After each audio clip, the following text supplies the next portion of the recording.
The British political scene is undergoing significant transformation, with major reforms sparking intense discussions across the country. In today's video, we'll explore the sweeping reform updates that are reshaping the political landscape. Plus, we'll cover the latest nationwide headlines that everyone is talking about. If you're new here, don't forget to like this video and subscribe for more updates on current British affairs and for insight into the fast-evolving world of UK politics. Jumping into recent developments, we'll take a close look at by-election results in England. While public opinion polls provide a glimpse into how people feel, actual election results offer a truer reflection of where political loyalties stand. This week, 9 council by-elections delivered some surprising outcomes, with Reform UK emerging as a notable force. Reform UK fielded more candidates than Labour this time, with 9 Conservatives, 8 Reform candidates, 6 Labour, and 6 Liberal Democrats competing across various councils. In traditionally Labour-held areas, Labour's vote share saw an unexpected decline, indicating a potential shift in voter sentiment. Examining specific results, Labour managed to hold on to the Forest of Dean, but not without a steep drop of almost 28 percentage points in vote share. Meanwhile, in Rydale, Reform UK made significant strides, securing over 38% of the vote, a major gain that displaced the Conservatives. In Blackpool, an unexpected twist saw the Conservatives splitting votes with Reform UK, leading to a narrow Labour win by just 12 votes, even as Labour's vote share dipped. In Hertford, a particularly striking result occurred. Labour's share fell to a record low of just 1.4%, with the Liberal Democrats close behind at 3%. Reform UK, on the other hand, maintained a solid 11%, underscoring their growing influence.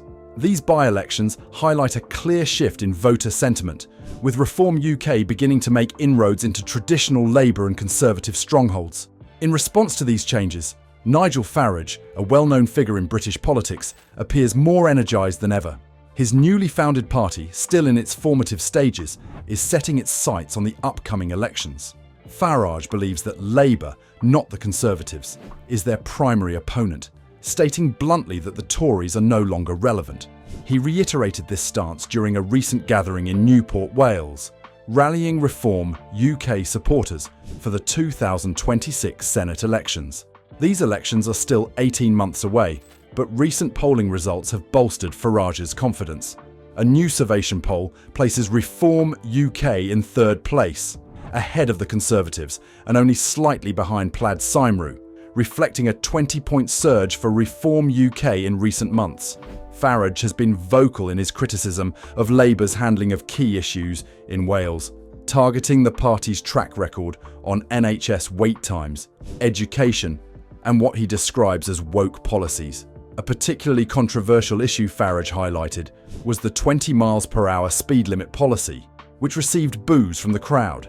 He also criticised Labour's approach to net zero policies, arguing that it has severely impacted primary steel production in South Wales. Farage believes the Conservatives have lost credibility as an opposition force in Wales, and his goal is to position Reform UK as the primary alternative to Labour in the Senate. The enthusiasm of the crowd suggested that Reform's momentum is real, but whether it can sustain this energy for the next 18 months remains uncertain. Political landscapes are notoriously unpredictable, and what seems promising today can shift rapidly tomorrow.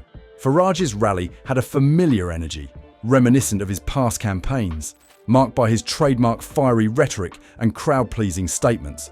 Reform UK is banking on these tried-and-true tactics to gain traction and, ideally, secure a strong showing in 2026. Success in these elections could be a stepping stone toward the ultimate goal of influencing Westminster politics in the years to come.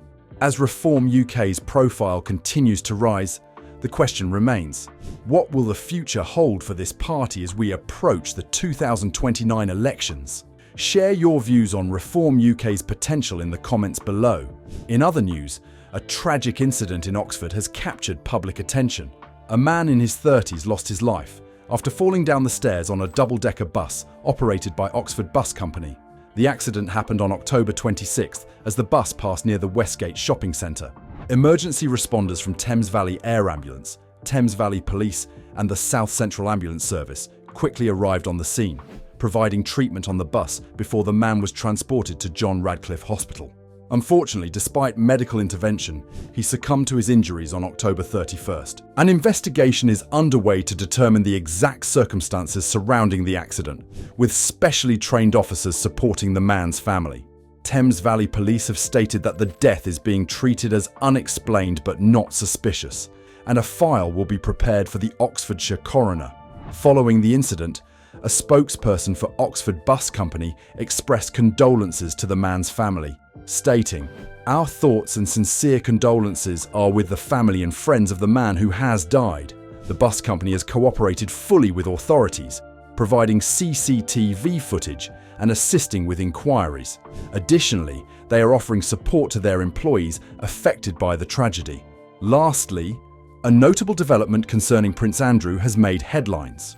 Despite earlier reports suggesting he would need to vacate his residence at Royal Lodge, it appears that he has managed to secure funding to remain there. The Duke of York, who stepped back from public duties following a widely criticised interview in 2019, still resides at Royal Lodge on the Windsor estate. Earlier this year, King Charles suggested that Andrew relocate to more modest accommodations, specifically Frogmore Cottage, previously occupied by Prince Harry and Meghan Markle. This recommendation came after Andrew's annual allowance of £1 million was cut off. Recently, Sir Michael Stevens, the keeper of the Privy Purse, confirmed that Prince Andrew's funding comes from legitimate sources. In light of his reduced role, he no longer receives taxpayer-funded security, a privilege he lost when his royal duties were stripped. The Duke's financial situation has been a point of public scrutiny, especially after it was revealed that his personal allowance would be permanently discontinued. According to a recent biography update by royal commentator Robert Hardman, the decision to cut Andrew's funding was part of broader changes within the royal family. With these stories fresh in our minds, it's clear that both the political and royal landscapes in the UK are experiencing significant changes.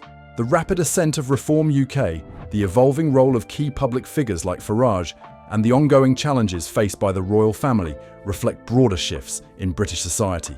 What are your views on these topics? Let us know in the comments.